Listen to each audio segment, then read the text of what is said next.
me, went to college, got a master's degree in engineering and solid state physics, Oregon State University. He's co-founded eight high-tech companies, continues to work in the industry with a tentmakersystem.com. He's got about 20 issued or pending patents in various technical fields. He's the founder of NoBlindFaith.com, an apologetic ministry focused on training people to use apologetics and evangelism. Neil is a dynamic apologetic speaker and teacher and is the author of 4 or 5 books. There's 2 books here. Who is Agent X? Proving that science logic shows that it's more rational to think that God exists and Jesus was, as is involved in politics. And I thought the last one was the one that was the 40 days toward a more godly nation. But I found that he just finished a new book that you may really want to be interested. It's called Daily Apologetics for Kids, Volume 1. I'm going to let him talk to you about it. He's got about 5 or 10 copies, $10 each, just $8 each. Okay, $8 each. If you guys are interested, I'm going to let him speak a little bit of that. Let's welcome Neil. Thank you. Thank you, Pastor. Whoa, that's loud. Okay. Let's see. I want to start off by, I like doing this differently. I want to start off with some discussion time. So get into groups of 3 or 4. If you get too many, it gets harder. So 3 or 4 people, maybe 5. And I want you to go over these questions. And I want you to talk about it. There are a lot of questions here, and we'll take about 15, 20 minutes to go through them. So you have some time. But I want you to discuss it, and I want you to think through these questions because it will actually get you thinking along the path of what we're going to talk about today, okay? So let's go for it, and we'll gather in a few minutes. So 3 to 4, maybe at the max 5 in a group. Have some fun.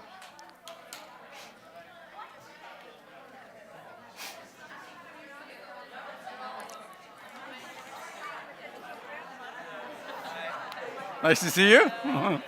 Oh, you guys are joining our group today? Kids are joining us.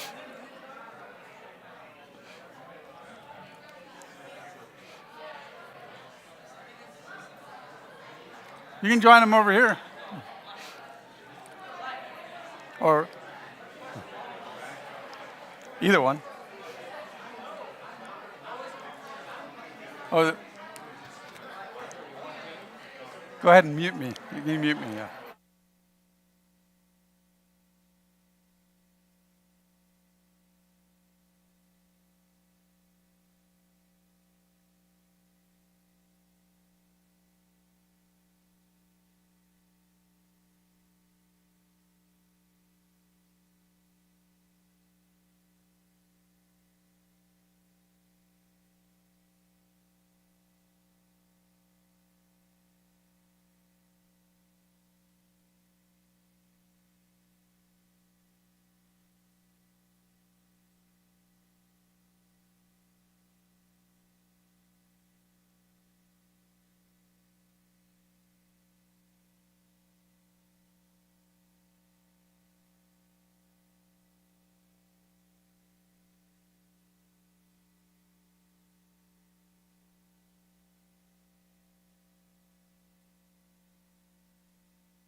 Okay, looks like you guys are mostly all done, so we are going to go to the next set of questions. And let's keep going.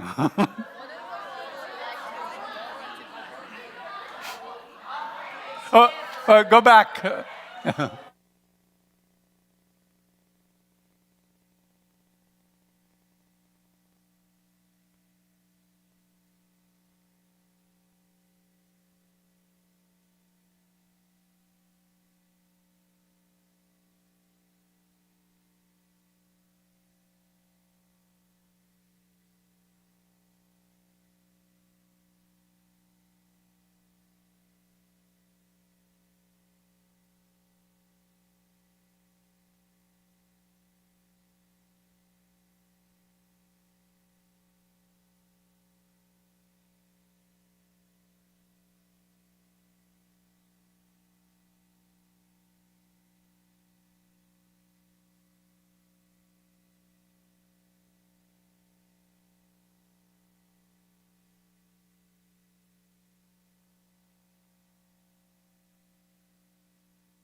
Okay, 2 more minutes. How many people are done? How many people are done? Okay, most of them are done. Okay. A couple more minutes and then we'll wrap it up.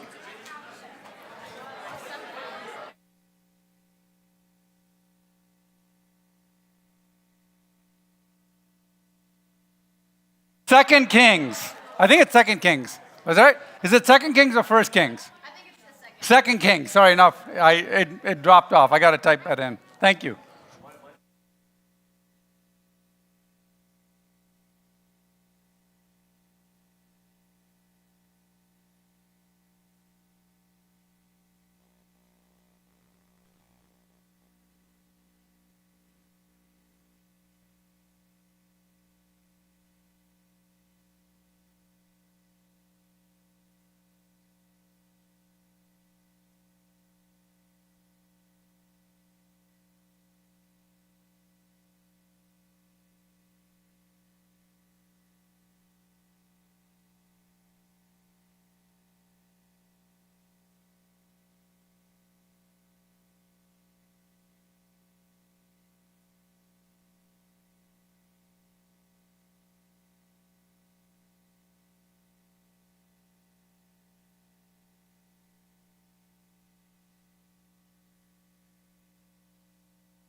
Well, hopefully you had fun with the questions. Let me introduce what I teach. I teach something called apologetics. Apologetics does not mean to apologize. It means it's a defense of Christianity. I believe that Christianity is a rational faith based on a logical and historical foundation, and you should never have blind faith. So one of the things I teach is I teach about how faith is, most people think faith is blind, but the Bible condemns blind faith. And once I've proven that the Bible condemns blind faith, and you can go throughout the Old Testament and the New Testament, and blind faith is always condemned because they blindly follow the idols, and then God says, I do all these miracles for you, and you should be following me because of the miracles I've done, and yet you blindly follow these idols that do nothing for you. And then but when he was saying that, the miracles had happened in the past to the people of Israel. Right? So it was something that they knew was in their history. So God wants us to look at history, wants to look at the evidence. So once I've done that, I prove that God exists, and I use science. And that's this talk. Basically, I'm going to prove that God exists, and I'm not going to use the Bible for it. I'm just going to use science. And I wrote a book called Who's Agent X? proving science and logic show it's more rational to think God exists. And then, after that, if I was doing the sequence here, I would be proving that the New Testament is accurate using archaeology, history, and manuscript evidence. Basically, I prove to you that the New Testament that you have in your hands, or you have on your phone, if you look at the original Greek manuscripts, the words that were written 2,000 years ago are exactly what we have today. And I can prove that using evidence from 2,000 years ago. And then I prove that Jesus really existed using history. In fact, I can prove that Jesus existed without ever using the Bible. There are 17 sources that prove Jesus. In fact, there's more evidence and more information about Jesus than there is about Julius Caesar. Right? We all believe Julius Caesar existed, yeah. And in fact, there's some more evidence about certain things that Jesus did than there is that Caesar did. And I'm not talking about using the Gospels. I'm talking about using other historians. Okay? And then number 3, I can prove to you that Jesus rose from the dead using all of the above. So basically, using science, logic, history, and archaeology, we can prove that Jesus physically died and physically rose again. So basically, it's a logical faith. And then finally, I want you to think about it. If you knew all this information and you could talk to your friends, imagine how powerful this is for evangelization. Okay, so today we're going to talk about proving it's more reasonable to believe God exists without using the Bible. So I want to start with this. Why no Bible when proving God exists? Why is this important? Well, the reason we don't use the Bible is because you can't easily use the Bible to prove the Bible. It can be circular reasoning. It doesn't have to be, but a lot of times it is. People see that as circular reasoning. Oh, the Bible, you say the Bible says that God exists, and God says the Bible is true. See, it's a big circle. So, you don't want to use the Bible to prove God. You want to prove God first, right? Atheists don't believe the Bible is true, so you can't start there. Okay? So if I go to an atheist and I say, hey, look, the Bible says that Jesus died and rose from the dead. And you'll go, well, I don't care what the Bible says. Imagine the Bhagavad Gita. You guys know what the Bhagavad Gita is? It's the Hindu holy book. Okay, so imagine one day you're sitting at In-N-Out Burger, right? And a guy dressed in a saffron robe, which would be a Hindu monk or something, he comes down, he sits next to you, and he says, you know, eating meat is murder. Right? Now, let me translate. He said, you know, eating meat is murder. Anyway. So, and you go, why? He says, only because the Bhagavad Gita says so. Right now, are you going to say, oh my gosh, the Bhagavad Gita, of course, I didn't know that. And you're going to take your burger and give it a nice, decent burial somewhere and then become vegan for the rest of your life? No, you don't care what the Bhagavad Gita says. So if you go to an atheist, he doesn't care what the Bible says. It's not going to work, right? So, by the way, I've talked about this to a lot of atheists, and I go through this evidence, and they say, oh, we just don't know. Well, we just don't know is not a valid alternative theory. Imagine you're in court, right? The prosecution says the murderer was identified as the defendant. Witnesses said the murderer had blue eyes, dark hair, and a scar. The defendant had a motive and opportunity, and we found the still smoking gun in his car. Then the defense stands up and says, well, we can't conclude that, Your Honor. Maybe aliens did it. We just don't know. You think the judge is going to go, well, oh yeah, maybe aliens did it. Right? The point is, you have to refute the existing data and show why it's not valid or is insufficient evidence, not complain we don't know. So when I show something to an atheist, when you show something to a non-believer, and it makes sense, they can't say, oh, we just don't know. They have to tell you why you're wrong. That's the only thing they can do to refute your theory. So let me go back. You were taking a picture. You want to take it again? Got it? Okay. Whoops. How do I go back? Oh, here we go. So, any single point may not be sufficient in a murder case, right? And may have alternate explanations. For instance, somebody threw a gun in his car. That's why he had the gun. Other people have blue eyes. The victim had other enemies that may have wanted to kill him. But when you add them all up, blue eyes, scar, motive, opportunity, gun, then the entire case has explanatory power, and any jury in the world would find it reasonable evidence to convict. Make sense? So you're always looking at the full case. Because I've presented and somebody said, well, that's just one thing. Well, you don't know anything. I'm like, no, hang on. Listen to the whole thing. And then when I explain the whole thing, they'll pick one thing and say, well, no, you've got to prove the whole thing is wrong. You can't prove one thing is wrong. Okay. So this talk will be a bit technical. You'll hear a few concepts that may dazzle your mind, but if you get lost, sync up again with me at each step's conclusion. Let me explain what I mean. I'm going to go in a step-by-step fashion. Some of these things will be technical, but if you understand the conclusion, then maybe you didn't understand how we got there, but at least you'll say, okay, I know he got there through logic and reason, and I can go back and look it up myself, okay? So, but I want you to understand the conclusion, because the conclusion is the most powerful part. Okay. Okay, let me ask you a question. If the Bible is true, what is the greatest miracle ever? Yeah, this is the interactive portion of the talk. Creation is the most important. Some people think, oh, resurrection. No, no, no. Creation is the most greatest miracle. Why? Because if you can create something out of nothing, if you can create humans and you can create life, then bringing somebody back to life is easy. Right? It's a no-brainer for somebody who can create the whole universe, right? So, the creation story in Genesis 1. If this is true, then every other miracle in the Bible is plausible and possible and probable. Okay? So, I'm only going to refer to the Bible a few times, but I'm not going to use it for evidence. I'm just going to say, look, the Bible said this also. So the Bible says creation is true. If the story in the Bible is true, but we're not going to presume it's true. We're going to assume it's false for now, and we're going to move on. Okay. Now, can the supernatural happen? Is there a supernatural? When I talk to atheists, they'll say, no, there's no supernatural. In fact, I talk to many Christians that say, oh, we don't know about the supernatural. Well, if you don't believe the supernatural can happen, you'll never believe any of the Bible's claims, especially not the resurrection, right? So, but after today's talk, you will not be able to say there is no supernatural and be scientifically correct, because I am going to show you evidence that there is a supernatural. Evidence that almost every scientist has to say it's possible, right? Okay, here's what we're going to cover today. Where did the universe come from? And 2, what can we derive about the cause of the universe from science? Okay, so these are the 2 things we're going to cover today.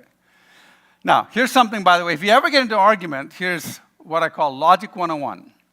If you ever get into an argument, there are only 2 ways to refute an argument, to show an argument is wrong. So if you explain something to somebody, and they say, let's say I say, well, this is true. And they go, well, you're just saying that because you're biased. Okay, you're just saying that because you're a Nazi. Like they're saying, you only believe this because you're evil. No, it doesn't matter if I'm evil. There are only 2 ways to refute an argument. You have to prove my facts are wrong or incomplete, or the logic is wrong. Make sense? You have to either prove the facts are wrong or the logic is wrong. There is no other way. Yeah, because even if a Nazi says 1 + 1 = 2, it's still 2. The fact that he's a Nazi has nothing to do with his argument. He may be an evil person, right? That's fine, but his argument is the issue here. So if I give you a good argument, you have to argue the argument. So if you ever get into an argument with your parents, you look, Mom, you got to either show the facts are wrong or the logic is wrong. Sorry about that, Mom. But no, seriously, you'll win arguments with your parents if you can show the facts are wrong or incomplete or they're right. It's like, go to bed. Why? You'll see. Okay. So the next thing is we don't need 100% proof. Whenever you're in a court of law, you don't need to be 100% sure. You just want the most reasonable answer to the question, right? Because if you have a reasonable answer and they don't have a reasonable answer, then you pretty much have to go with the reasonable answer. Okay, so that's what we're going to do. We're going to find the most reasonable answer to the question. Okay. This is the Earth. The Earth is in the what system? Solar system. The solar system is in what? It's in the Milky Way galaxy. By the way, do you know what the word galaxy means? It means milk. So we're in the Milky Way milk. That's where we get galactic. Remember lactic? Galactic. So we're in the Milky Way milk.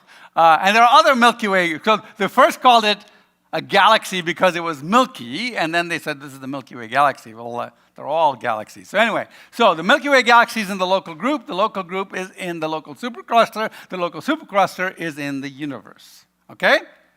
That's how we've organized this. I'll take questions afterwards, but remember your question, and when we do Q&A, we'll do it, right? Okay, because otherwise we'll get too long. Okay, so now, here's where I want you to be very careful. When we talk about the solar system and we talk about the universes, what I want you to understand is that we're not talking about, when I talk about universes, I'm not talking about any of these. I'm only talking about other universes. So let me explain what I mean. There are other universes. We're going to talk about other universes. What are these other universes? Well, they're not part of our universe. Now, this talk was a lot harder before all the Spider-Man and Marvel movies. How many people saw Spider-Man Into the Multiverse? Okay, see, this has got a lot easier. So you know that these other universes are not part of a universe. Your parents don't know that because they were like, what, a multiverse? Never heard of that before. Okay, so you understand the multiverse. So they came into being separately, independently. They do not intersect, interact, or interfere with our universe. Despite what they show you on the movies, if there is a multiverse, you can't intersect with them. There is no way to go into them because there is no commonality between the universes. And they're out there somewhere. We don't know where they are. They're out there somewhere, right? So it's kind of fun in the Spider-Man Across the Multiverse, or you can go to the other multiverses, whatever, Doctor Strange. But the reality is you can't intersect with the other multiverses. Okay, let's start.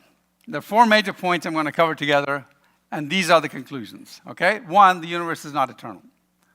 Let's start. 80 years ago, atheists, these are people who don't believe in God, said this. They said everything which has a beginning has a cause. And anything that existed forever needs no cause. Okay? Let me say that again. Everything which has a beginning has a cause, and anything that existed forever needs no cause. Everybody with me? Okay. This should be self-evident. Let me explain why it's self-evident. 1, if something has existed forever, then there was no point at which it did not exist, right? And if there's no point at which it did not exist, there's nothing that comes before it. Nothing that precedes it. And if you're going to cause something, if you're going to create something, if you're going to make something, you have to be there before you make it, right? So if something has existed forever, there's nothing before it. So in that case, nothing could have caused it, because to cause something, you have to precede it causally, that's in causation, or temporally, that means in time, right? So scientists and philosophers agree that anything that existed forever logically needs no cause. Everybody with me so far? This is what atheists said, okay? And then they would say, well, the universe had no beginning and existed forever. 150 years ago, before 80 years, for 150 to 200 years, every scientist thought the universe had existed forever, right? And so they said the universe had no beginning and existed forever. Therefore, the universe needs what? Needs no cause. Now, the theists, that's the Christians, right? And the Jews, they said everything which has a beginning has a cause, and anything that exists forever needs no cause. This is the same what the atheists and scientists said, right? Everybody with me so far? But when they got to the second line, they didn't say the universe had no beginning. What would they say? They'd say God had no beginning and has existed forever. Therefore what? God needs what? God needs no cause. Everybody with me? This, by the way, is called the cosmological argument. Now, I want you to be very careful, because I've had people make this mistake. They confuse the cosmological argument with the cosmological argument. Okay, the cosmological argument goes like this. Everyone who needs a hairdresser has hair, and anyone that has no hair needs no hairdresser. The second point for the cosmological argument is Gandhi has no hair. So therefore, the conclusion is what? Gandhi needs no hairdresser, right? So this, and I don't want you to get confused, because I've had people say, well, I was talking about the cosmological argument. I'm like, yeah, that's not what we're talking about. Okay, so 80 years ago, atheist says everything which has a beginning has a cause. Anything that exists forever needs a cause. The universe had no beginning, exists forever. Therefore, the universe needs no cause. And then this guy showed up. This guy is Hubble. Hubble was looking through the telescope, through the Hooker telescope. Down, there's Hubble. Every time you see him, he has a pipe. So that's Einstein, that's Adams. So Hubble was looking through the telescope, through the Hooker telescope that was down in the LA part. That was before LA had so much light pollution. And he was looking through the telescope, and he noticed something very interesting. He noticed that certain galaxies were redder than they should have been. So he's looking at the Sombrero galaxy, he was looking at this galaxy, that galaxy, and he goes, wow, these are all redder than they should be. Now you're like, well, how do you know what color they should be? Well, they've done a whole bunch of tests and studies, and they figured out that due to the chemical composition, certain galaxies were going to be a certain color. And they figured out that these galaxies were redder. He said, I wonder why they're redder. And then he said, well, maybe it's just on one side of the universe. Let's look on the other side of the universe. So he looked on the other side of the universe, and they were also redder. And then he noticed something more interesting. Some galaxies were not as red as other galaxies, and some galaxies were really red. So he goes, I wonder what's going on. And then he figured it out. He had found the Doppler shift. Now, you guys know what the Doppler shift is? They see it on TV all the time, right? The Doppler shift is it's what happens to waves, right? So you're standing on the side of the road, and a car comes towards you. It goes like this. It goes. Now, is the car changing its sound? No. In fact, the sound of the car is probably what it was when it was right here. But what's happening is as the car comes towards you, each wavefront is closer than the last one, so the pitch, the wavelength is shorter, the pitch goes up. And as the car goes away from you, each wavelength is further than the last one, and the pitch goes down because the wavelength is longer. Everybody with me so far? Now, what Hubble had figured out, amazingly, is that he wasn't seeing the Doppler shift in cars, but that he was seeing the Doppler shift in stars. Right? So what is happening is, what he didn't realize is that the galaxies were moving away from us because they were redder. So the red is the lower frequency of light. The blue is the higher frequency of light. And so what he had figured out is that the galaxies were moving away from us, but not moving away at the speed of sound. They were moving away from us close to the speed of light. And what he found out is that the further away they were, the faster they were moving, they were catching speed. And you know, if you have an explosion, right? The fastest moment after for any item in that explosion is at the moment of the explosion, and then they get slower and slower and slower. But they realize this is the opposite kind of explosion. This is an explosion where things are getting faster as they get further away. And they said, wow, this means something. What does it mean? And they realize it means that the universe is expanding. You go, well, if the universe is expanding, what's it expanding from?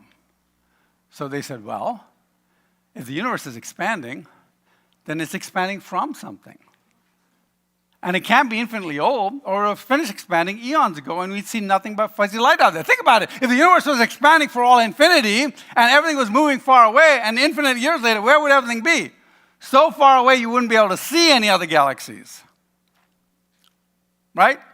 You'd see our own solar system, but you wouldn't see anything beyond the Milky Way galaxy. It would be the only thing out there. And yet we look out there and we still see other galaxies, which means they've been moving away at the speed of light for a long time, but not forever. That means they started from something. So they said, well, I wonder, we know how fast they're moving, we know how fast they can move, let's calculate backwards and see if we can figure out when they started moving away. And the calculations show that the universe, light, matter, and everything suddenly came to being with a big bang about 13.7 billion years ago. And before the Big Bang, we have something called the singularity. The singularity is the point in time which matter and time start to exist. Now, some of you are like, well, Big Bang, I thought that was a bad thing. We'll talk about that. Okay, now here's what's important.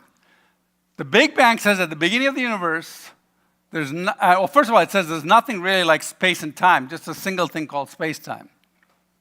Why is it a single thing? Because to have space or matter, you need time.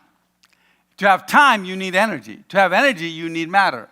You can't have one without the other. Think about it. If you have matter, you have electrons moving. If electrons are moving, you need energy. And if electrons are moving, you need time, because otherwise when does the electrons will be frozen, right?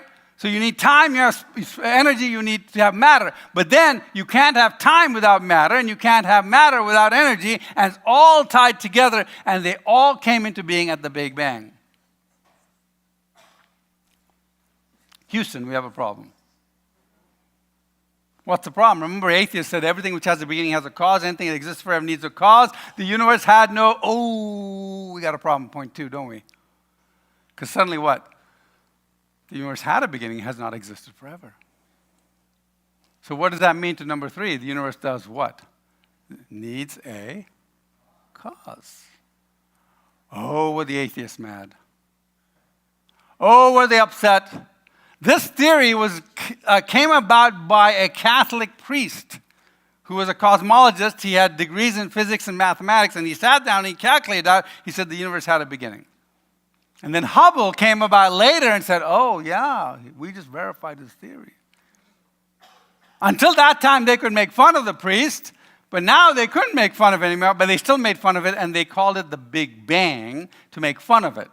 In fact, at that time when it was first introduced, people, if you said you accepted the Big Bang, they would kick you out of colleges and deny you tenure.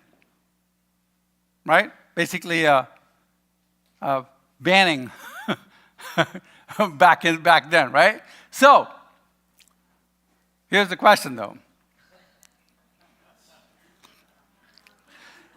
The atheists were like, well, we don't like this. So they said, well, maybe the universe caused itself. Can something do something before it exists? Can the universe create itself?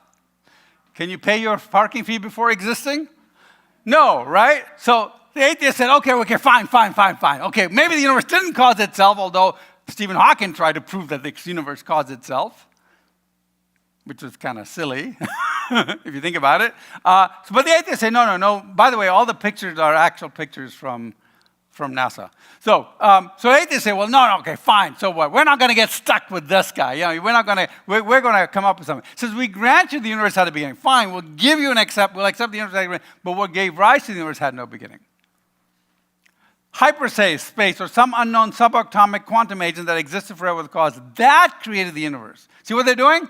They're like, okay, yeah, maybe the universe had a cause, but something that had no cause, because we don't like God, we don't like the idea of God, that's what created the universe, so they push it back. It says, that existed forever agent is some unknown object. Everybody with me? Atheists don't like the idea of God, so they go, some unknown agent. Okay, fine. Atheists say some agent created the universe. My atheist friends don't like the word God. I'm not going to call it God. We're going to call it Agent X, the unknown agent, right? If you've done any science experiments, you're like, X is equal to what? We don't know. Let's figure it out, right? If you're doing chemistry, you're like, oh, let's see, the reactive is some reactive agent X. Okay, well, there it is, okay? Agent X caused the universe. Everybody with me so far? Okay, now, our job now is to be detectives and figure out who is Agent X. Everybody good? That's what we're going to do. We're going to figure out who is Agent X. Now, to be good detectives, we're going to put on our detective hats, and we're going to write a list. We're going to say, okay, the person had red hair, brown eyes, had a scar on the face, right? We're going to write that down and go, oh, look, it's Fred from engineering, right? You know, like, that's a bad guy. That's the Among Us guy, right?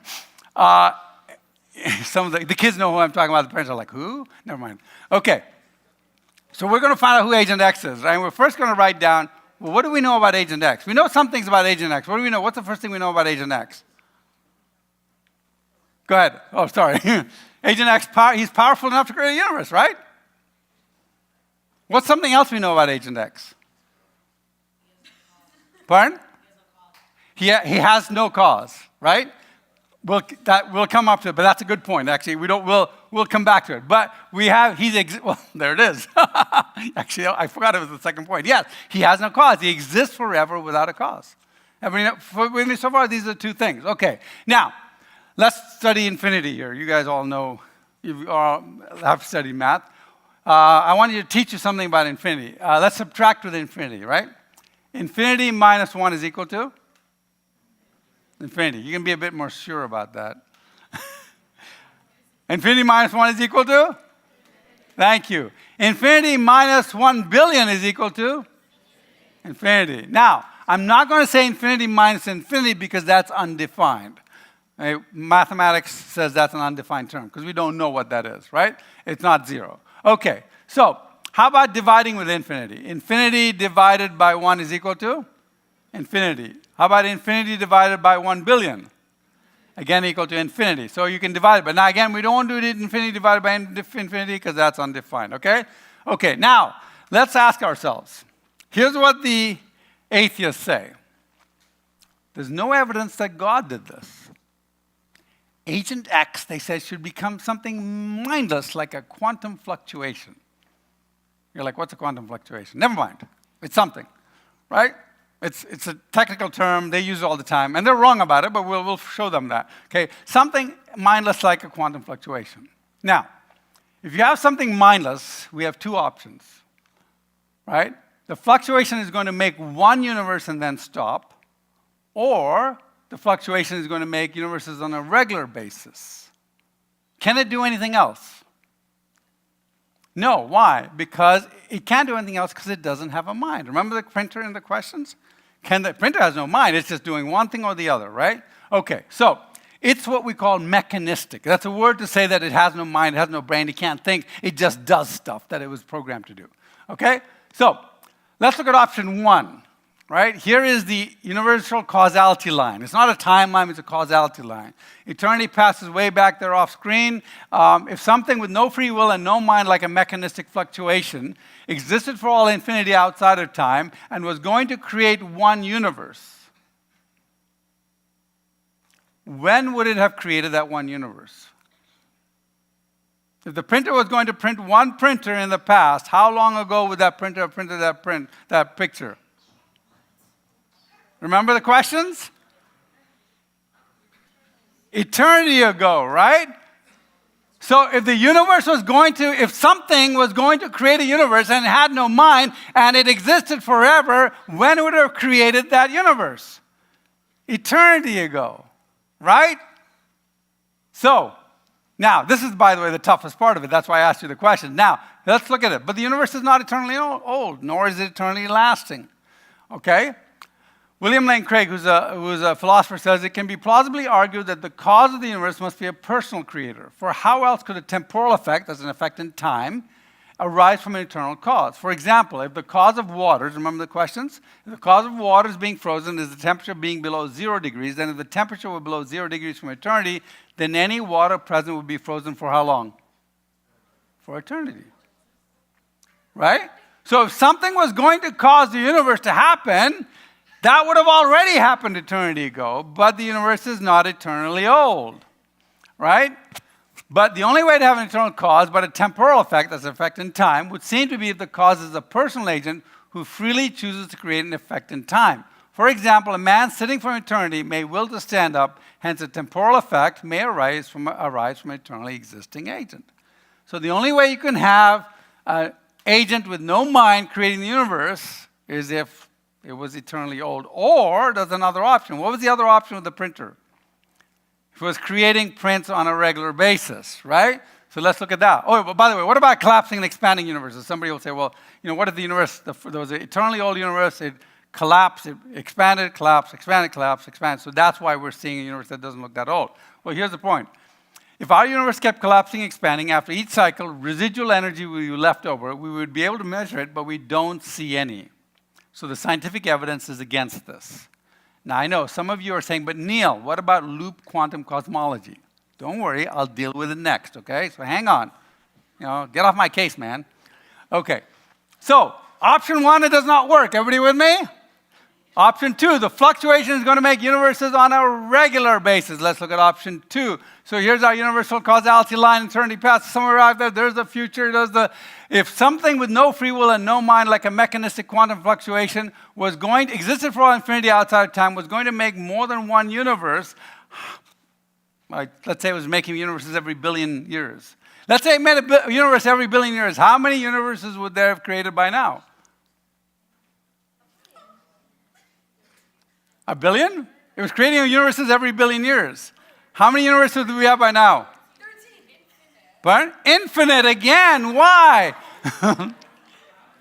Because it's making universes all the time and it's had all eternity. All right? How many universes would there be by now? Infinite universes. Everybody with me? I see that hand. Okay, now, by the way, infinite universes covers loop quantum cosmology, which I told you about.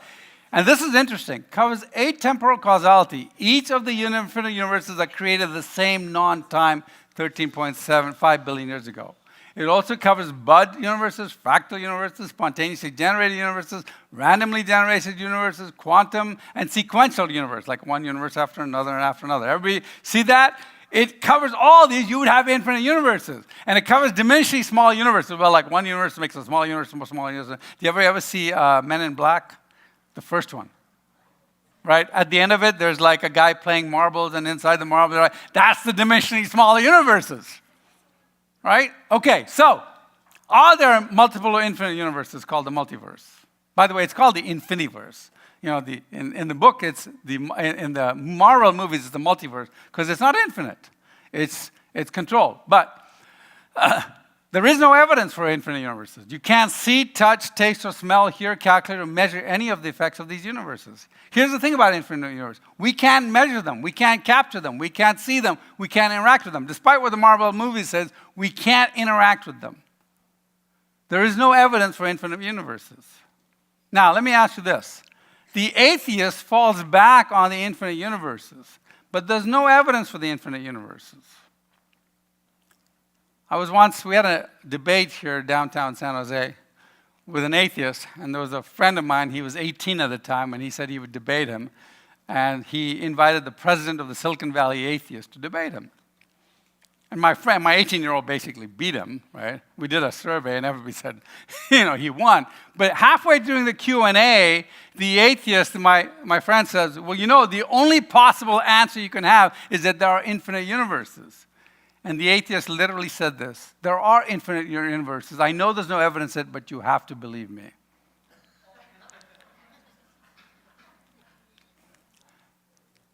But isn't this a complaint atheists had about God? You can't see him, touch him, calculate him, right? Why the sudden change in standards? This is what I call blind faith. And we believe no blind faith. Right? So here's the thing. The other thing about infinite universes is that they are crazy.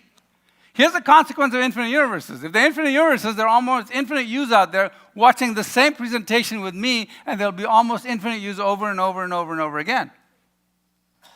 I mean, think about the absurdity of it. In fact, in some universes, right, so there's you over and over and over and over again, right? So if you believe in infinite universes, there are infinite ones of you, right? Now, let's keep going. There's a universe where wherever you toss a coin, it always comes up heads, even if you do 1 billion times in a row.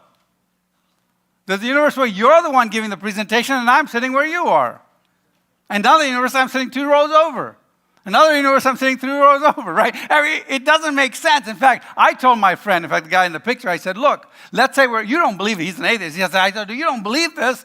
Let's say we're playing poker. Suddenly you realize they got 10 royal flushes in a row, which I believe is good in poker. I don't play poker. But and then when you jump out and shout, you are cheating. There's no way you can win 10 times in a row. I say, not at all. We're just in that one universe where I always happen to get a royal flush. And then I turned to him, would you buy that? Would you think it's reasonable? And if you think that's reasonable, why do you think infinite? If that's not reasonable, why do you think infinite universes is reasonable? Infinite universes make no sense because you can't prove it. It's on blind faith. And by the way, it also doesn't work mathematically. In physics and mathematics, these guys, Arvind Boord, Guth, and Vilenkin came up and they said, the infiniverse doesn't solve your problem because even if there was an infiniverse, it all goes back to a single created, a single universe. And that universe is not eternally old. So you're back to the problem all over. So it doesn't help you. Okay. So number 2 doesn't work. What does that mean? That means that the first cause must be mechanistic. It must have a free will. Make sense? Whatever causes it must have free will. Now, I want you to understand this. Mechanistic things like gravity, physics, and chemistry do the same thing over and over again. They can't suddenly decide to do something different. Okay? So if you have a ball and you release it, you know how that ball is going to swing, right? Neil deGrasse Tyson is an atheist. Actually, right now I think he's not atheist anymore. I should take that out. He's an agnostic scientist who often passively aggressively mocks Christianity. In this video, he explains why you can trust something mechanistic, like the laws of science, to do the same thing over and over again. He releases a heavy ball in the chain and knows it won't swing back far enough for him to hit it, so he doesn't flinch when it swings back. We're going to have audio on this. Do you have the audio up, guys? We good with audio? Okay. So I'm going to show you a video now of him releasing a ball. Now, if it's only mechanistic, the ball is going to come back and not hit him. But if there's somebody on the other side with a mind on the ball, things are different if there's a non-mechanistic and free will agent on the side. So why didn't I flinch? Because the laws of science differ fundamentally from those of...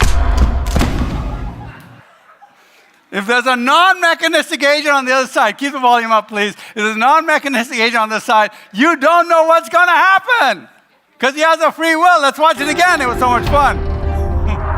So why didn't I flinch? Because the laws of science differ fundamentally from those of... Okay, it was edited, but in the real video, he doesn't flinch and it doesn't hit him. But the point being, if there's non-mechanistic on the side, you can't say it's going to do the same thing over again. So what is number 3? Number 3 is, well, number 1 is powerful enough to create a universe. 2 exists forever without cause. Number 3, it's a non-mechanistic agent. Everybody with me so far? Okay, let's look at the next one. Does the Big Bang contradict Genesis? This is very important. A lot of people are like, oh, the Big Bang contradicts Genesis. So let me tell you what atheists say. People are like, oh, let's say what the atheists say about the Big Bang. Here are 3 atheistic Nobel Prize winning cosmologists. Here's what they say. Arno Penzias, the best data we have concerning the Big Bang are exactly what I've predicted had I had nothing to go on but the 5 books of Moses, the Psalms, and the Bible as a whole. An atheist. Here is Robert Wilson. Certainly there was something, another Nobel Prize winning atheist. Certainly there was something that set it all off. I can't think of a better theory of the origin of the universe to match Genesis. And then George Smoot. There's no doubt that a parallel exists between the Big Bang as an event and the Christian notion of creation from nothing. The Big Bang is a confirmation that Genesis 1 is true. Okay? Here's some notes. 1, the Big Bang is not a good name. The big control explosion will be more accurate. I'll explain that next. 2, remember the Big Bang is not equal to evolution. The Bible describes something identical to the Big Bang, but the Bible does not say evolution happened. They're 2 separate issues. Okay, evolution is a theory in crisis today, and it is dying. Evolution is dying. They're having trouble with evolution. The Big Bang is not going anywhere despite claims to the contrary. People are like, oh, the Big Bang doesn't work, the Big Bang. All the evidence is showing more and more that the Big Bang is actually true. Okay, the Big Bang is not equal to evolution. The Big Bang was conceived of by a believer, a Catholic monk who just used maths and physics. The atheists hated it and tried to kill the theory. It was mocked, which is why it's called the Big Bang. They fought in the universities till they could not deny it scientifically. It's the greatest scientific proof of God, as we will see in the rest of the thing. It's the strongest weapon against bad science and evolution. Okay? Now, here's the thing, though. Well, what about the time? You know, the Bible says 6 days. Big Bang says 13.7 billion years. Well, something called time dilation could explain the 13.7 billion years. You see, if you're in the middle, everybody know what happens when you travel near the speed of light. What happens to your time versus the people back home? Your time stays the same, and theirs goes a lot faster, right? So if you're traveling at the speed of light, time kind of slows down for you. So if we are talking about Genesis from the outside, time has slowed down. If you use this dilation factor, you will end up with 6 days and 13.7 billion. If you're traveling at the speed of light, if the outer ring of the universe is traveling at this time almost the speed of light, then you will end up with 6 days. So time dilation could explain it, right? A lot of different things. If you're writing Genesis from inside, then you would have 13.7 billion years. But if you're writing Genesis from the viewpoint of somebody outside, which would be God's viewpoint, then you end up with 6 days. Okay, now, second, eons versus days could explain it. In the Bible, the word used for the days is yom, but that was also used for days. It's used for daytime. It's used for a bunch of things, so that could explain it. But most importantly, don't get up on 6 days versus 6 eons. That's an in-family argument. I have met so many atheists that if I said 6 days, that would be the end of the conversation. Let's get them to accept Christ first, then we can argue about 6 days, right? Here's interesting that I've never met somebody who believed in who accepted the fact that the universe could be older, who became an atheist after they grew up in that. But I've met a lot of young earth people who became atheists because they got to college and the professor said, oh, geology says the earth is old. And they're like, okay, I don't believe anything that my parents told me. But I've never had that happen with a person who thought, oh, maybe the universe is long. I'm not saying it is. I'm just saying, understand it could be either, and don't make that don't get hung up on the 6 days versus eons. Don't get stuck trying to disprove evolution. If you get in an argument, don't worry about evolution. Evolution is going to kill itself. I used to argue about evolution all the time. And then every few weeks there would be a new paper, and I would have to go read it. And evolution said, well, did you see this? And I had to go read. I'm like, that doesn't prove anything. But I had to do all this research just to prove one point. So I said, forget it. I can prove that God exists using the Big Bang. I focus on that. I've never had an argument about evolution because I go, I don't care about evolution. You do whatever you want with evolution. Let's talk about the Big Bang. And then suddenly they're like, oh, don't get started trying to prove the Bible is accurate. Save that for next. If there's no God, who cares what the Bible says? First, let's prove God exists. Then we'll prove the Bible is accurate, okay? Otherwise, we're like, okay, what do I care? And then you first want to prove God exists. It's easy enough to use the data the atheist already accepts to do that. Okay. Point 2. The universe is fine-tuned. The Big Bang is fine-tuned, so fine-tuned that even slight variations would cause instability or collapse or destroy the universe or not allow life. Let me explain what that means. Here's a couple of parameters of the universe. The ratio of electrons to protons. If that had changed by 1 in 10 to the minus 37, there would be no stars or planets. Okay? When the universe was created, there were these fine-tuned things. The ratio of electromagnetic force, the expansion rate of the universe, the mass of the universe. All these were fine-tuned. If they changed by a tiny amount, then there would be no universe, or the universe would have no life in it, or there would be no solid matter. So let me explain what that means. You're like, what does that mean? I don't understand this. Well, let me explain this. Imagine you're making a cake. And you're using a recipe that used 286 million, billion pounds of sugar. That's equivalent to all the grains of sand on 100 million Earths. Okay? But it was so sensitive that if you added one more grain of sugar, then that exact amount, the whole cake would fall flat or explode or kill anyone who ate it. That's how fine-tuned the universe is. In fact, if you look at the first one, if the ratio of electrons to protons had changed by 1, right? It turns out that the electrons and protons are almost equal, but there's a slight variation. If they change by just 1 in 10 to the minus, that's 1 grain of sand in 100 million Earths, there would be no stars or planets. Let's look at the next one. If the ratio of electromagnetic force to gravity had changed by 10 to the minus 40, stars would burn up too fast, so there would be no heavy elements. And that's like 1 grain of sand in 100 billion Earths. The next one. 1 grain of sand in a 10 trillion Earths. The last one, and by the way, there's 37 more of these in my book, right? And apparently there's 100 more. They found up like 200 more of these.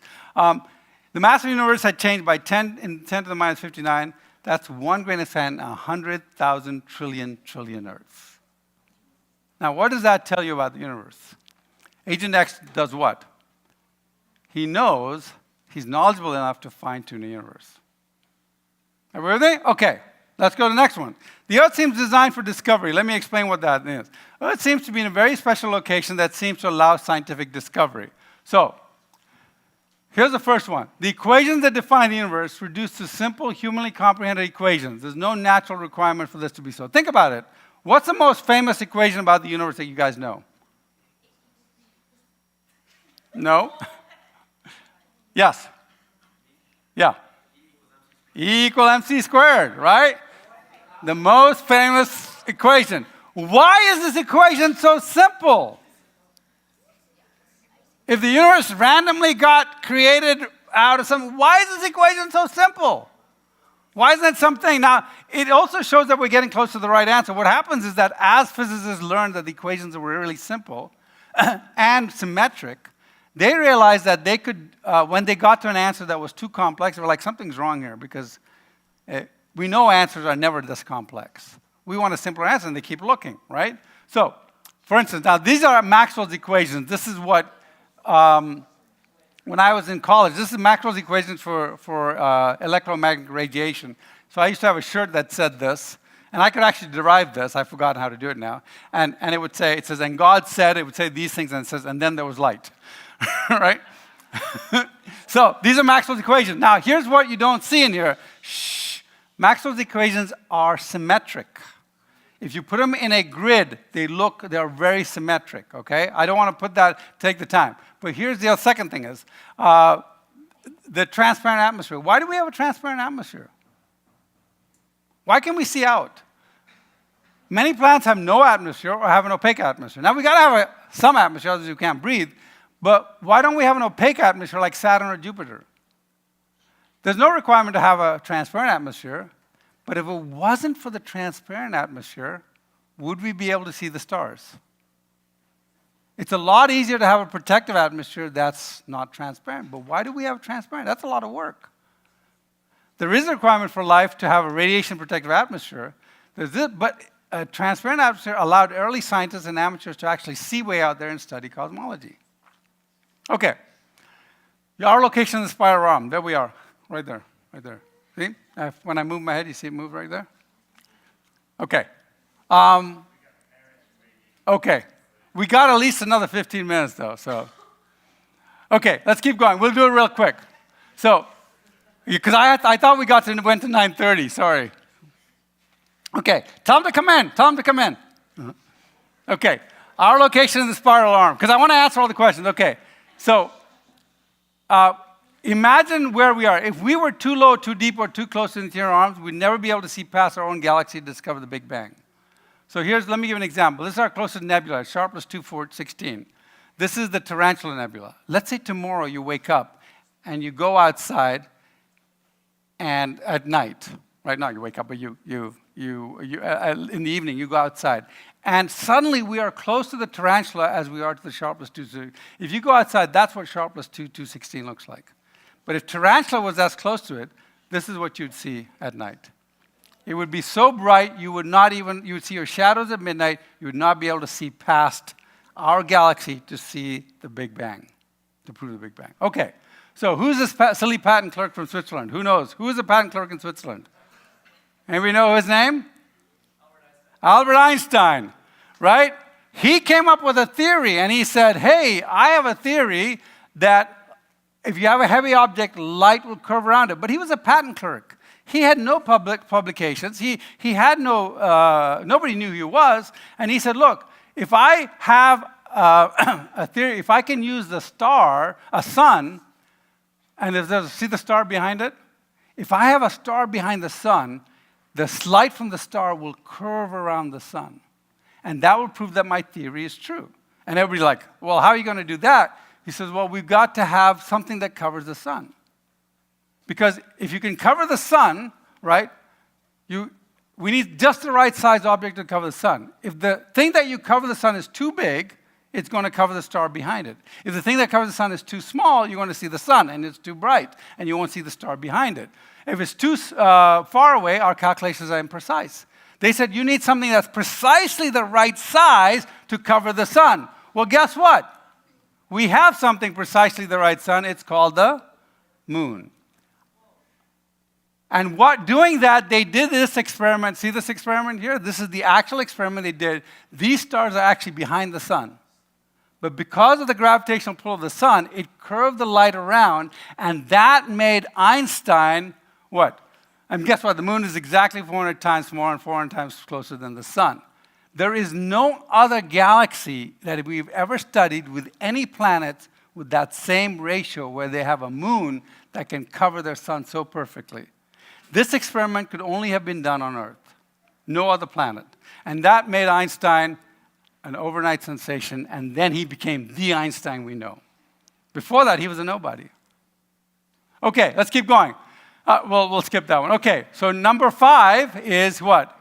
He wants us to discover him using science. Okay, let's go to the last point. The last point is there are dimensions, and this is one of the funnest ones. For brief moments after the Big Bang, there were 10 dimensions, if not more. These disappeared to our senses after 10 to the minus 23 seconds. You're like, 10 dimensions, what does that mean? Well, we have 3 dimensions, like height, length, and width. What's the 4th dimension? Height, length, and width, right? You said it right.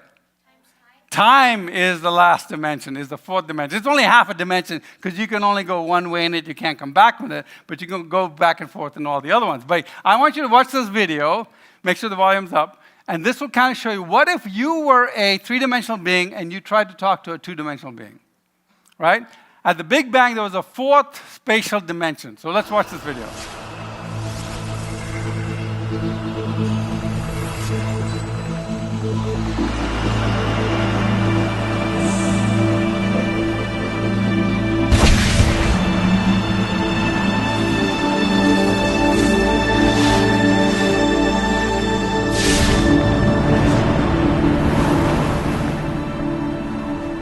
Welcome to Flatland, a world of only 2 dimensions. Only forwards and backwards, left and right. In this world, there is no up and no down. I said to Ray, where's Dottie? He said, well, she's out in line. I said, Where's that from? What the bleep is that thing? Huh? In this world, the 2-dimensional beings that live here have no concept of 3-dimensional objects. These 2-dimensional flatlanders have no understanding of cubes, spheres, tetrahedrons, or yours truly. From their 2D perspective, my 3D finger looks something like this.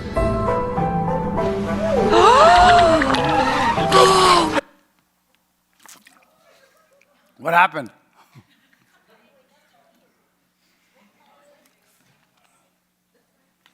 Just click it again. I think I hit this. That's what happened. Oh, fast forward. Oh, go back. Can you fast forward? No, just click on the thing. Just click on the picture. Or hit escape and do it. Yeah. No. Just do it again. It's fine. It's only 2 minutes, so.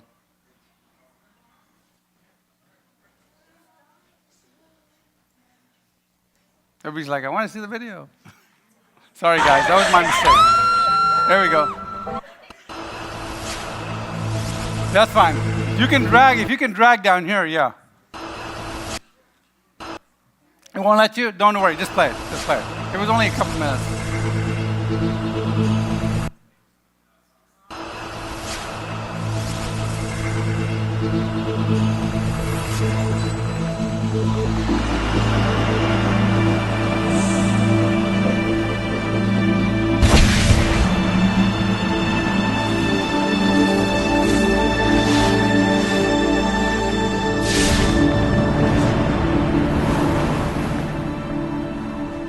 Welcome to Flatland, a world of only 2 dimensions. Only forwards and backwards, left and right. In this world, there is no up and no down. I said to Ray, where's Dottie? He said, well, she's out in line. I said, Where's that from? What the bleep is that thing? Huh? In this world, the 2-dimensional beings that live here have no concept of 3-dimensional objects. These 2-dimensional flatlanders have no understanding of cubes, spheres, tetrahedrons, or yours truly. From their 2D perspective, my 3D finger looks something like this. What the bladder does that?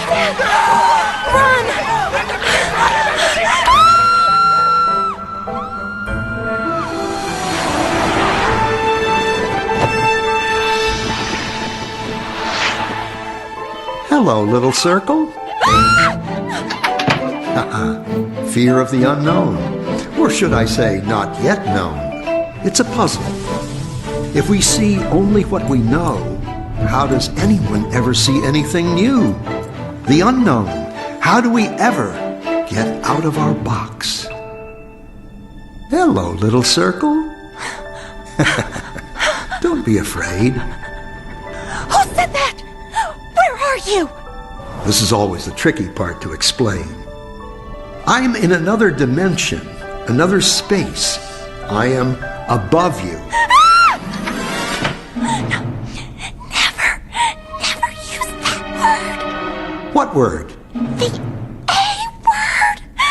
Above? It's forbidden. Well, what do you think it means? I don't know, and I don't want to know. You can be severely punished if you use that word. you a ghost? I hope not. I just have a different perspective than you do. I can see things in a way you can't yet. Oh, yeah? Like what? Well, okay, you have a safe hidden in your pantry. And inside it, you have 12 coins, a will, and a passport. How did you know that? What are you? Are you a god? Well, nope. You see, since I am above you, in the third dimension, I can see inside things in your world. Third dimension? You are a crazy ghost. There's only two. Look. So, if I were to touch the inside of your stomach, how would I do that? Well, you'd have to cut through my skin. Otherwise, it's impossible.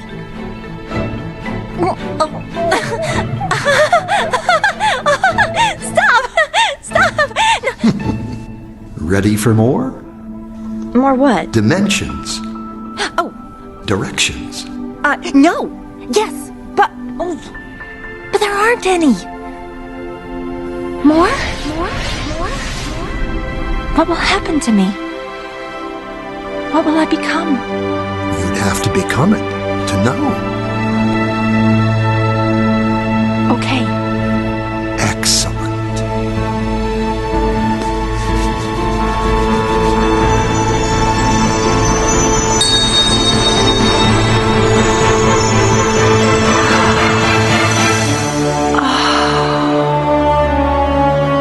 I never knew.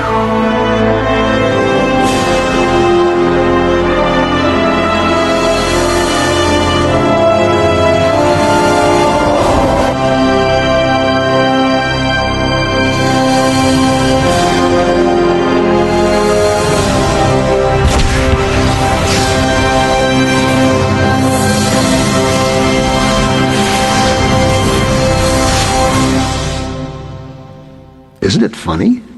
That which we are most afraid of is what thrills us the most. Okay, so let's wrap this up with this. So we got a couple more slides here. A three-dimension, if you were a two-dimensional being, would you understand a cube? No, but I could unfold the cube into this, and then as a two-dimensional being, you'd understand it, right? Okay, what if there was a four-dimensional cube? Would you know what it looks like? Well, let's think about it. A four-dimensional cube, here's a square. A square is a two-dimensional cube, 2 dimensions, it's a square, right? How many sides does it have? 4 sides, and each side is a line, right? Okay, so what about a cube? How many sides does a cube have? 6, and each side is what? No, each side is a square, exactly. A box, that's fine. Right? Okay, now, so if there's a four-dimensional cube, it's called a tesseract, right? Or a hypercube, right? Now, if a hypercube is 4-dimensional, how many sides will a hypercube have? 8. And each side would be what? A cube. But what does it look like? We don't know what it looks like, because it's in 4 dimensions, but we could unfold it just like the 2-dimensional one. 3-dimensional one can be unfolded to a 2-dimensional. What if I unfold a 4-dimensional cube? What would it look like? I'm going to. No, because this doesn't look like a 2-dimensional one, right? So if I unfold it, it will look something close to the 2-dimensional one. But you ready for it? Yeah. No, because it's got to have the 8 sides, right? Here it is. That's an unfolded tesseract, unfolded 4-dimensional. But what does it look like? We don't know because we're not 4-dimensionally capable. Right now, here is a 2-dimensional, this is a 2-dimensional diagram of a 3-dimensional cube, right? Those 2 sides are the same size, all right? Now, if I rotate that, as it rotates towards me, I see, oh, there's a square, there's a square, there's a square, right? So as I rotate a 4-dimensional cube, every time it rotates into our space, I should see a cube. So I'm going to show you a 4-dimensional cube rotated into our space. Ready? there's a square, there's a square, I mean a cube, there's a cube, but how does it look out? We don't know. This is just a three-dimensional representation of it.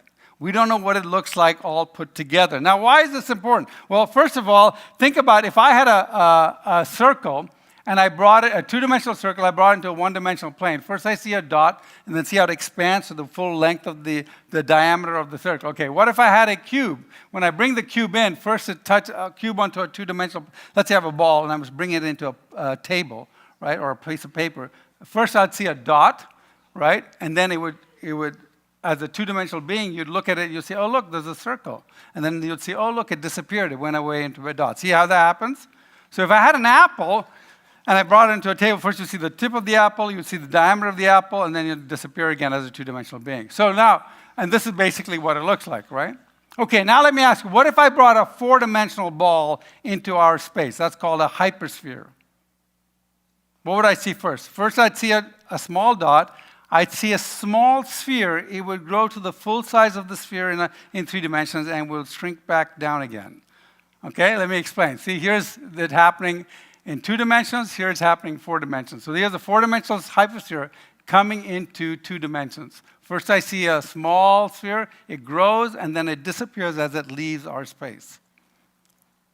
If you can wrap your mind around that, you are going to understand something. At the point of the Big Bang, they said they were up to 10 dimensions. 6 of those dimensions disappeared to our senses, our future senses. But they're still out there. And you know how we found out that they were out there? We were doing calculations, and the equations were so complex, they said something's wrong with the equation, so they added a dimension, the equation got simpler. They added another dimension, the equations got simpler. When they finally added the 10th dimension in, the equations became a symmetric matrix. And they said, there's something going on here. There are other dimensions. And since then, they've been looking for these other dimensions. But here's what's interesting. What does it mean? That means there are other dimensions. What is the other dimensions? What are the 4 dimensions called? They're called the natural dimensions. What are the 6 other dimensions called? They're called the supernatural dimensions. What is the wall to a 2-dimensional being? It's a line. If somebody drew a line for you, would it stop you from going through? No, you just step over it. How did Jesus get into the upper room? He stepped over the wall because he was a multidimensional being. Angels and demons. Where are the angels? Where are the demons? They are in other dimensions and they intersect. What's the first thing people say when they see an angel? Oh, you look so beautiful. No, the angel says what? Do not fear, because there's this thing shimmering, changing face, and suddenly it looks like a human. And it intersects our plane, and it leaves. Remember the ball. If I had that ball, and that 4-dimensional ball comes into us, first it looks like a small ball, grows a big ball, and then it shrinks back. The whole time it would look like it was flying, because it's what? There's nothing behind it, nothing above it, nothing around it. Okay. Heaven and hell. Where is heaven and where is hell? Is it below and above, or is it in other dimensions? You don't have a soul/spirit. You're like, wait? Don't have a soul or spirit? No, you don't have a soul. You know why? Because you are a soul. What you have is a body. Now, I don't want to get Gnostic on this. Your body is a very integral part of your soul. It defines your soul, and your soul is defined by it. But when your body dies, you don't die because your soul is multidimensional. Do you see that? What's it like to die? You leave this body that you've been in, and God gives you a new body in the new heaven and new earth. Okay, let's keep going. 2 Kings 6. Then the king of Aram sends horses and chariots and strong force there. They went by night, surrounded the city. When the man of God got up, he says, oh, we don't know what to do. And then the prophet answered, do not be afraid. Those who are with us are more than those who are with them. And Elisha prayed, open his eyes, Lord, so that he may see. The Lord opened the servant's eyes, and he looked, and he saw the whole hills full of horses and chariots of fire all around Elisha. What was he saying? He's like, I'm going to open your eyes so you can see the other dimensions. And look, there they are. There they are. And then the Bible says, who can hide in a secret place? Remember the guy could see inside the safe? Three-dimensional. Can a two-dimensional being hide from a three-dimensional being? No, there's nowhere to hide. Can a three-dimensional being hide from a four-dimensional being? No, there's nowhere to hide. You can't go behind anything. There is no behind because you're looking from above in all cases. So God, can a multidimensional being hide from an extra-dimensional being, a being that has no dimensions, that is outside of it all? No. God did this so they would seek him and perhaps reach out to him and find him though he's not, what, far away from any one of us. Can you see that if you were a two-dimensional being on this thing, I could be right next to you and you would not know it?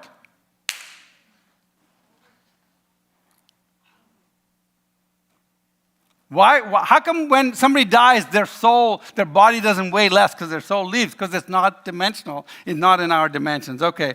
By the way, somebody said, well, Neil, this is all science fiction. No, we built a Large Hadron Collider in Switzerland to what? To send an alpha particle into the fourth dimension.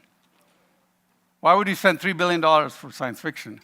By the way, I'll just throw this up there. Do you recognize that cross on there? It's the hypercube, the unfolded hypercube. I used to not like Salvador Dali until he explained his reasoning for this picture. There's Jesus Christ on the cross and on the hypercube. And his reasoning was Christ died for all men in all dimensions. Okay. Why is this important? This means that the agent X must be outside of time and space and outside of the universe. Why? Because prior to the singularity, time and space do not exist, nor do these other dimensions. So whatever caused the singularity did so outside and previous to time and space. It's not multidimensional, but extra-dimensional. Okay, let's wrap this up. This is the beginning of the universe. Time, there's really nothing like time and space. Matter, time, and space and energy. You can't have one without the other, right? They're all tied together. So let me ask you this.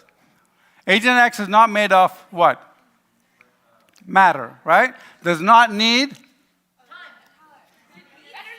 Does not need energy and is not constrained by time. So Agent X is not material or physical. Now, didn't we just say that the Big Bang Theory is the most evidence of God? We just proved that whatever caused the Big Bang is not material or physical. And you can do that in 2 minutes with an atheist. The Big Bang says whatever created the Big Bang is not controlled of matter, is not constrained by time, and does not need energy. That means it's not material or physical. And that's what the Bible says. Okay, let's wrap this up. The last thing we know is Agent X is what? Not constrained by time or space, he caused time and space. Okay, so here's this. These are the 4 points we started with, and these are the 6 points we ended up with. I've reorganized them. Powerful enough to create a universe. What is that called? Omnipotent. Not constrained by time or space, he caused time and space. If something is out of time and space, they are what? Omnipresent. He's everywhere all the time, right? Okay, knowledgeable enough to create a fine-tuned universe, omniscient, wants us to discover him using science, personal, exists forever without cause, eternally created, non-mechanistic, has a mind, has free will and a mind, okay? Now, have I used the Bible at any point? Here's what our summary is. Eternal, uncreated, has free will, omniscient, omnipotent, omnipresent, personal. Does this sound like a quantum fluctuation? I don't care what you do, but this sounds like what I personally define as what? God. Did I use the Bible to prove any of that, or did I just prove the Bible knew what it was doing? Thank you very much.